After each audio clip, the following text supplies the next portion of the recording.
This is the fifth Geneva Forum, and the very purpose of this meeting and the forum is to highlight the dire human rights situations, not just in Tibet, but in all over China. So particularly Tibetan issues and the Uyghur issues, the Hongkongers and the Mongolians. So therefore, this platform is an annual platform where we talk about the reality of what's really happening inside China, and the degradations of the human rights, the persecutions and the repressions. Even though China aspires to be high enough, but there are so much suppressions going on. So this is a moment where we talk about the reality of what's really happening inside China.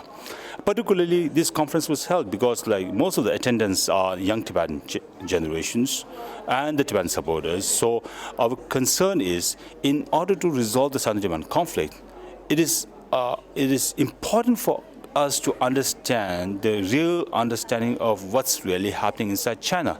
So therefore, this is the moment where our youngsters and our supporters will get a real understanding about the true nature of China's current situations, particularly on human rights issues. And the most important part is this year, China has to bring the UPR, the report, to the UN on the human rights issues. So over the times, they have so many questions imposed by the UN, 16 questions, but they were not able to answer. So this time, because we want to make it clear to the world that China still has so many human rights problems. The regime, as a regime, crush the human rights of all the people, including Tibetan, Uyghurs, Mongols, Hongkongers, and other people, not just inside China, but elsewhere.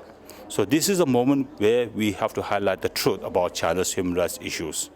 Uyghurs, Tibetans, Southern Mongolians, all these ethnic groups being oppressed under the Chinese Communist regime, we all have same experiences.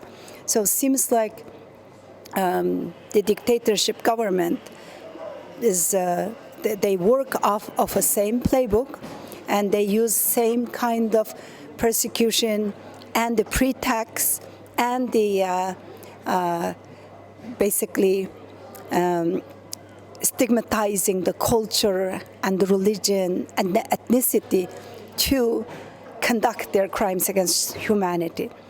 So it's extremely important for us to combine our efforts and work together to fight this monster and the regime that is actually waging an active war on religion, on freedom, on women and the children. This is actually, the Chinese government is being a threat to freedom and democracy for all humanity.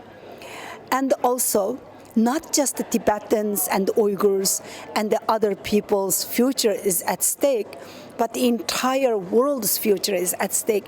If we don't hold China accountable, if we don't work hard to educate people around us, educate the international community, and hold the United Nations accountable to uphold its principles and hold China accountable, then it will be next generations who will pay the consequences for our actions today. So it's extremely important. Well, it's been a real pleasure to attend the forum. It's been a real privilege to be able to learn from so many people from within the Tibetan community about Tibet, to hear researchers and experts and advocates from the Tibetan community talk about their understanding of the current situation in Tibet, the history of that region.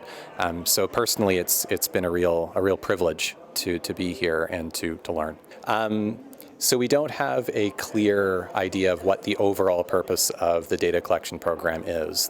Doesn't seem to be any publicly available document which spells out the precise purpose or scope of the program. However, we can look at publicly available social media posts by police which give explanations or provide the explanations that they've given to the public, and they give a range of them. Could be combating criminal activity, finding missing people, population management. It's not clear if the program has any one particular purpose. It could be that the police are simply collecting as much data as they can and then trying to figure out what to do with it later. However, it's also clear that the police in China in general and in Tibet in particular have a particular role, and that is maintaining the authority of the Chinese state and repressing opposition or opponents of the Chinese government. And in a region like Tibet, which is under very heavy surveillance and state control, a program of mass biometric data collection can only further encourage people to feel that they themselves are under surveillance.